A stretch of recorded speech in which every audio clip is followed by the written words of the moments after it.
नमस्कार, मेरा नाम है ब्रिजेश। श्रद्धा मर्डर केस इस समय पूरे देश में चर्चा का विषय बना हुआ है। क्या आफताब ने 35 टुकड़े किए थे? श्रद्धा के 35 टुकड़े किए तो पुलिस के पास क्या सबूत है? आइए इस पूरे मुद्दे पर बात करते हैं। क्या आफताब को फांसी होगी या नहीं? इस सभी सवालों के जवाब एक एक करके जानेंगे। श्रद्धा वाकर मर्डर केस में आरोपी आफताब अमीन पूनावाला अब भी पुलिस को लगातार गुमराह करने की कोशिश कर रहा है। आफताब के झूठ लगातार सामने आ रहे हैं। उसने इस सातिराना तरीके से हत्या की कि पुलिस के लिए अदालत में इस हत्या को साबित करना बड़ी चुनौती है। पुलिस के मुताबिक उसे श्रद्धा को मारने का अफसोस नहीं है। वह लॉकअप में चैन से सो रहा है। साकेत कोर्ट ने उसकी रिमांड 5 दिन और बढ़ा दी है, यानी वह कुछ दिन और लॉकअप में ही रहेगा। उधर मुंबई की वसई की पुलिस भी हैरान है कि उसे पूछताछ के दौरान आफताब पर जरा भी शक नहीं हुआ था, लिहाजा उसे जाने दिया। यानी कि जब वसई पुलिस ने उससे पूछताछ की तो पुलिस को थोड़ा भी शक नहीं हुआ था कि आफताब झूठ बोल रहा है और उसे जाने दिया। श्रद्धा के दोस्तों और परिवार और पुलिस सूत्रों से बात करके आफताब की एक ऐसे डिसेंट बॉय की छवि बनती है जिसके कातिल होने का शक शायद ही किसी को होता। इस हत्याकांड की कड़ियां मुंबई से लेकर दिल्ली तक बिखरी है और उन्हें जोड़ना आसान काम नहीं है।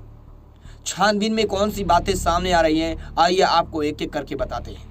पहली, दिल्ली में श्रद्धा का कत्ल करने के बाद वह मुंबई भी पहुंचा था, यानी आफताब मुंबई आया था और करीब 15 दिन पहले ही उसने परिवार वालों के साथ मिलकर सामान नए घर में शिफ्ट किया।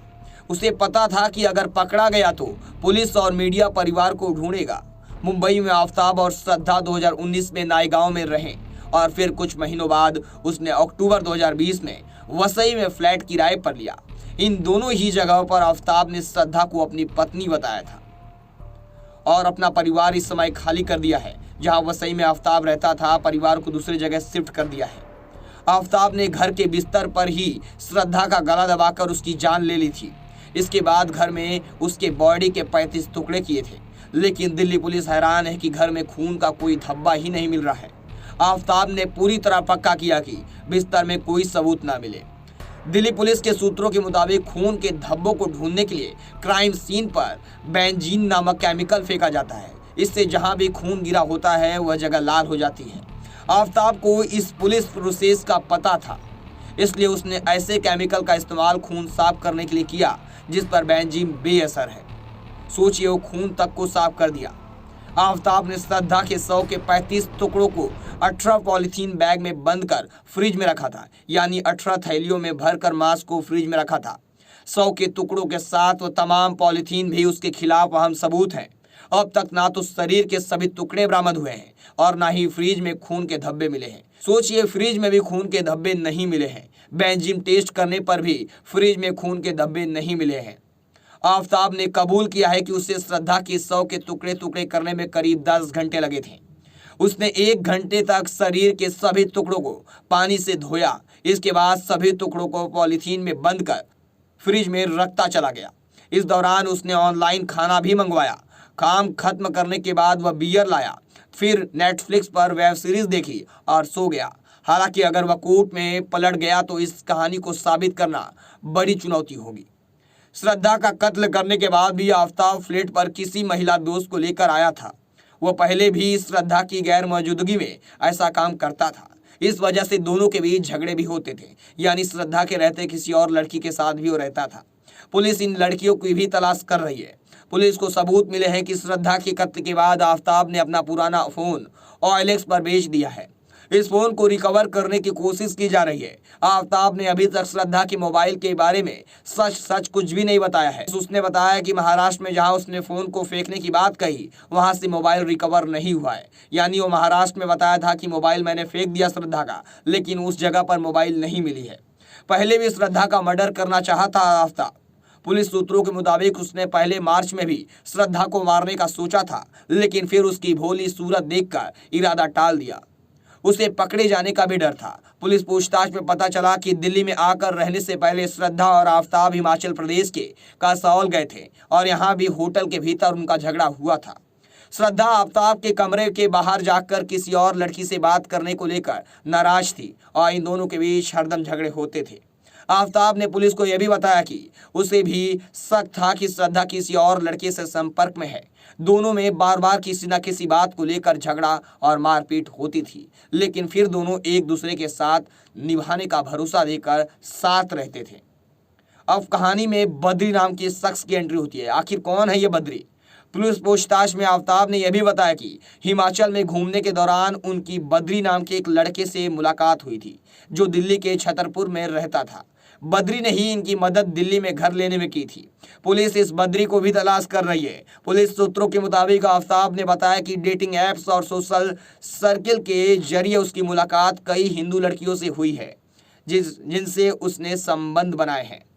सोचिए, आफताब और श्रद्धा को उम्मीद थी कि दिल्ली आने के बाद उनके झगड़े बंद हो जाएंगे, लेकिन ऐसा नहीं हुआ। पुलिस के मुताबिक आफताब एक रात श्रद्धा से झगड़े के बाद रात में बाहर निकला और टहलते हुए महरौली के जंगल में चला गया। यहाँ उसे ख्याल आया कि इस शव को यहाँ आसानी से छुपाया जा सकता है। पुलिस पूछताछ में यह भी पता चला कि आफताब क्राइम थ्रिलर देखता था, यानी क्राइम शो, और इंटरनेट पर लाश छुपाने के तरीके के बारे में भी सर्च भी करता था कि लाश को कैसे छुपाया जाए। सोचिए, इतनी खतरनाक वारदात को आफताब ने अंजाम दिया है। श्रद्धा के परिवार का जब उससे संपर्क नहीं हुआ और उसका फोन भी बंद आने लगा, तो अक्टूबर में परिवार ने मुंबई के मानिकपुर पुलिस स्टेशन में गुमशुदगी की रिपोर्ट दर्ज कराई। मानिकपुर पुलिस ने भी आफताब से संपर्क किया था और उसे पूछताछ के लिए बुलाया भी था, यानी मानिकपुर पुलिस स्टेशन आफताब को बुलाई थी पूछताछ के लिए। हालांकि आफताब बेहद नॉर्मल दिख रहा था। उसने ऐसे बर्ताव किया कि पुलिस को उस पर शक ही नहीं हुआ, यानी जब वो सही में उससे पूछताछ हो रही थी तो पुलिस को उसके ऊपर थोड़ा भी शक नहीं हुआ। उसने ये कहानी सुनाकर पुलिस को चकमा दे दिया कि श्रद्धा अपनी मर्जी से कहीं चली गई थी, क्योंकि उसे अकेले रहना था। पुलिस के संपर्क करने के बाद भी आफताब अंडरग्राउंड नहीं हुआ था। उसे भरोसा था कि वह पुलिस को चकमा दे देगा। पुलिस पूछताछ में वो बिल्कुल नॉर्मल रहा। मानिकपुर पुलिस ने एक बार फिर आफताब को पूछताछ के लिए बुलाया है। इस बार आफताब बिल्कुल बेफिक्र और शांत था। पुलिस ने उसका 2 पेज का लिखित बयान लिया और उसने वही कहानी दोहराई कि श्रद्धा झगड़े के बाद उसे छोड़कर चली गई। आफताब ने इस कत्ल के हर स्टेप को बेहद सातिराना तरीके से प्लान किया। 9 दिन की जांच के बाद भी पुलिस के पास कुछ ठोस सबूत नहीं मिले हैं। पुलिस इस मामले में हत्या में इस्तेमाल हथियार भी बरामद नहीं कर सकी है। इसके अलावा कोई ठोस सीसीटीवी फुटेज भी नहीं मिला है कि आफताब रात में 2 बजे टुकड़ों को फेंकने जाता था, यानी बॉडी के। अभी तक इस हत्या को आफताब से जोड़ने के लिए सिर्फ उसका इकबालिया बयान ही है, यानी कि वो बता रहा है कि मैंने मारा, यही सबूत है एक बार पुलिस के पास, जिसे वे अदालत में बदल भी सकता है। हाल ही में दिल्ली के 2012 में हुए चर्चित छावला गैंगरेप मामले में सुप्रीम कोर्ट ने सभी अभियुक्तों को बरी कर दिया। उस मामले में लड़की का शव भी मिला था और पुलिस ने फॉरेंसिक सबूत भी जुटाए थे, फिर भी दोनों बरी हो गए। आखिर आप सबके मन में सवाल होगा कि आफताब को फांसी होगी कि नहीं होगी। आपको बता दें, पुलिस के पास अभी कोई ठोस सबूत नहीं मिले हैं आफताब के खिलाफ, लेकिन आफताब बोल रहा है कि मैं श्रद्धा का मर्डर किया। क्या बाद में वो अदालत में पलट जाए तो? इसके वजह से पुलिस को ठोस सबूत जुटाना जरूरी है। अगर आफताब कोर्ट में पलटता है तो सबूत के जरिए उसे सजा दिलाई जा सकती है, लेकिन आफताब अभी खुद बोल रहा है कि मैं श्रद्धा का मर्डर किया हूँ, लेकिन बाद में वो कोर्ट में बदल सकता है। इसकी वजह से पुलिस ठोस सबूत जुटाने के चक्कर में लगी हुई है। इस पर आपकी क्या राय है, हमें कमेंट सेक्शन में जरूर बताएं। चैनल को सब्सक्राइब करें। नई वारदात, नई घटना में फिर मिलेंगे। जय हिंद, वंदे मातरम।